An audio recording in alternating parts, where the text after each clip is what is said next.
Hello à tous, je suis ravie de vous retrouver dans une nouvelle vidéo manifeste. Aujourd'hui, je vais tenter de répondre à une question qu'on me pose extrêmement souvent et je crois encore plus depuis que j'ai partagé ma vidéo sur les habitudes qui rythment ma vie. Et qui est, Jade, comment je fais pour trouver un bon thérapeute, un bon psychologue, un bon psychiatre, quel que soit le type de thérapie qu'on a envie de suivre. Mais en tout cas, comment je fais pour chercher, trouver quelqu'un pour m'accompagner dans ma démarche. Donc j'ai remarqué que c'était à la fois une demande très fréquente de votre part, mais aussi une petite inquiétude, la peur de se tromper, vraiment de ne pas savoir comment s'y prendre. Donc je vais tenter dans cette vidéo de vous donner mon expérience et un petit peu mes conseils pour trouver un thérapeute de la façon la plus sereine possible. C'est parti!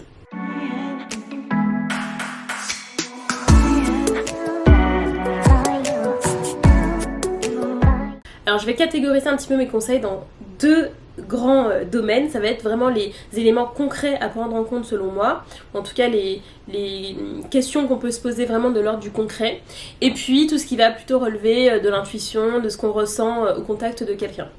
Donc la première catégorie de conseils, ça va être vraiment des choses hyper tangibles. Et la première chose que je vous invite à faire, c'est tout simplement de demander des recommandations à votre entourage. Je sais qu'en France, c'est encore un petit peu tabou de dire voilà, j'ai envie d'aller voir un psy, est-ce que tu aurais quelqu'un à me conseiller, etc. Mais vraiment, faites appel à votre réseau au sens large. Et si vous êtes à l'aise, en tout cas, à exprimer le besoin que vous avez de suivre une thérapie ou de choisir un psy, essayez de vraiment solliciter votre entourage. Quand je dis entourage, ça peut être vos amis.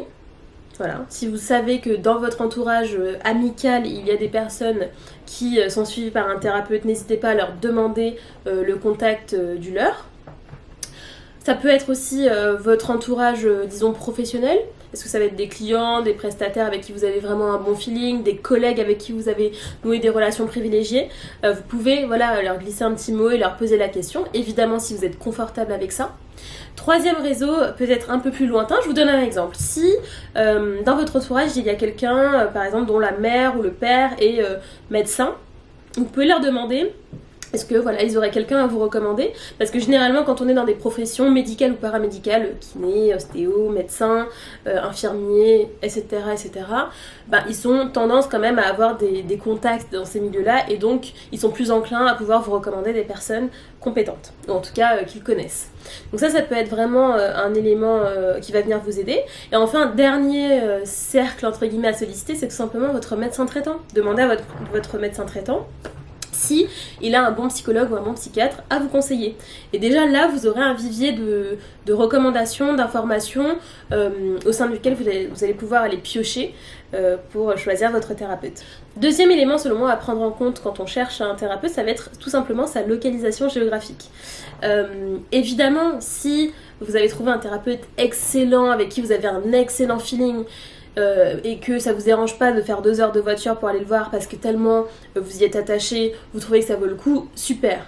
Mais quand même dans la plupart des cas, et surtout si vous débutez une thérapie, si vous y ajoutez la contrainte en fait du déplacement du temps et que vous avez 1 heure de voiture, 1 heure et demie de transport pour y aller, forcément à chaque fois que vous aurez une séance, vous allez y associer cette idée de contrainte.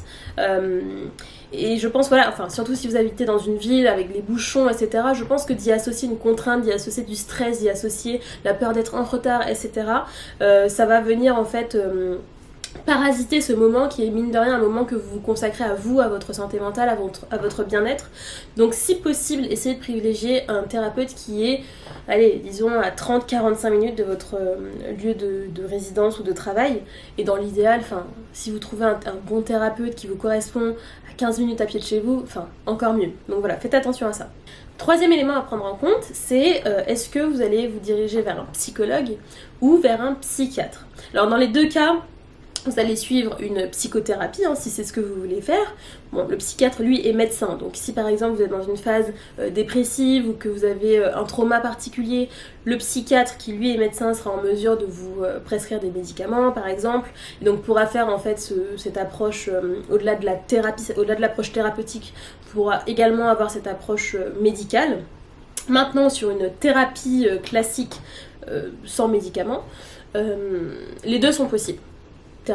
Psychothérapeute dans tous les cas, mais psychologue et psychiatre. Et donc ce qui va différencier simplement, c'est que le psychologue n'est pas remboursé par la sécurité sociale alors que le psychiatre l'est. Donc si pour vous, en fait, le fait de suivre une thérapie et de dépenser 80 à 100 euros la séance est une charge financière difficile à assumer, difficile à porter en plus de vos dépenses courantes, eh bien je vous conseille d'aller plutôt vers un psychiatre. Parce que tout simplement il sera remboursé par la sécurité sociale, avec donc l'inconvénient que souvent les psychiatres sont moins disponibles, donc il y aura peut-être un peu plus d'attente, vos séances seront peut-être un peu plus espacées, mais c'est remboursé. Dans le cas d'un psychologue, ce n'est pas remboursé par la sécurité sociale, mais du coup, il y en a plus, ils sont généralement un petit peu plus disponibles et donc pourront vous proposer une fréquence de séance, vous l'aurez compris, plus rapprochée. Donc voilà un petit peu les différences majeures entre les deux praticiens. Autre élément à prendre en compte selon moi, et peut-être encore plus maintenant, c'est si ce thérapeute est en mesure de s'adapter et de proposer des séances à la fois en physique et en visio. Moi je trouve que c'est un élément super important. Pourquoi ? On est dans une période de pandémie, vous le savez, où c'est pas toujours évident de se déplacer, où on est beaucoup en télétravail, où aussi on n'a peut-être pas envie, on a peur d'aller en cabinet, d'aller dans des espaces où il y a du passage. Donc à mon sens c'est important de choisir quelqu'un qui puisse en tout cas s'adapter. Je dis pas que ce soit indispensable, mais si vous avez le besoin vous de parfois faire des séances en visio pour telle ou telle raison, ça peut être aussi simplement parce que vous êtes un nomade dans votre travail, que vous vous déplacez souvent, que vous êtes souvent à l'étranger ou dans d'autres régions de France ou d'ailleurs, et bien cet élément-là, en fait, il va falloir le prendre en compte. Je sais que moi, quand j'ai choisi ma thérapeute, j'étais quand même bien contente qu'elle me propose aussi la possibilité de faire des séances en visio, parce que ça m'arrive de pas être tout le temps disponible pour aller à son cabinet, ça m'arrive de pas être chez moi, ça m'arrive de ne pas avoir envie, là, en période de Covid, de me déplacer, de prendre les transports. Donc voilà, c'est un élément vraiment que je vous invite à prendre en compte, et tout simplement pour, encore une fois, ne pas y associer de contraintes et être à l'aise en fait à chaque fois que vous abordez une nouvelle séance. Cinquième et dernier élément qui est pas indispensable selon moi, mais qui est toujours intéressant de consulter, ça va être les avis Google, les références, et si jamais le thérapeute en question a un site internet, voir un petit peu ce qu'il dit, quel est son discours, son approche, s'il y a des avis de patients ou de clients, aller voir un petit peu comment ils décrivent leur expérience. C'est toujours intéressant, bien que voilà, il ne faut pas prendre ça pour argent comptant, dans le sens où chaque expérience est vraiment individuelle, singulière, mais voilà, ça peut être toujours un élément de perception, un élément supplémentaire pour vous faire votre avis et vous outiller en fait dans votre choix.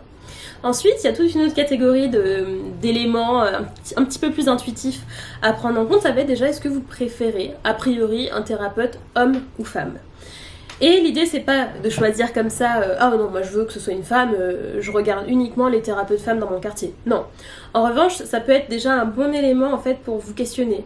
Ah tiens, je suis plutôt orientée vers une femme, pourquoi ? Est-ce que c'est une question a priori, j'ai l'impression que c'est pour telle ou telle sensibilité ? Est-ce que je sens que je vais être plus à l'aise ? Ou est-ce que justement il y a un petit blocage et donc est-ce que ce serait pas intéressant d'aller vers ce blocage ? Parce que vous le savez, à chaque fois qu'on sort de sa zone de confort, c'est une opportunité de progresser. Donc voilà, l'idée ça va être vraiment de vous dire ok, est-ce que je me dirige plutôt vers un thérapeute homme ou femme, et d'essayer de comprendre pourquoi et de prendre tous ces petits éléments là en fait en compte dans votre choix. Ensuite ça va être la prise de contact, que ce soit par exemple en téléphonant et donc en entendant la voix, le tempo, le vocabulaire, ou via une prise en fait de rendez-vous par email. Vous allez avoir forcément des petits détails qui vont tilter, qui vont vous plaire, qui vont vous questionner.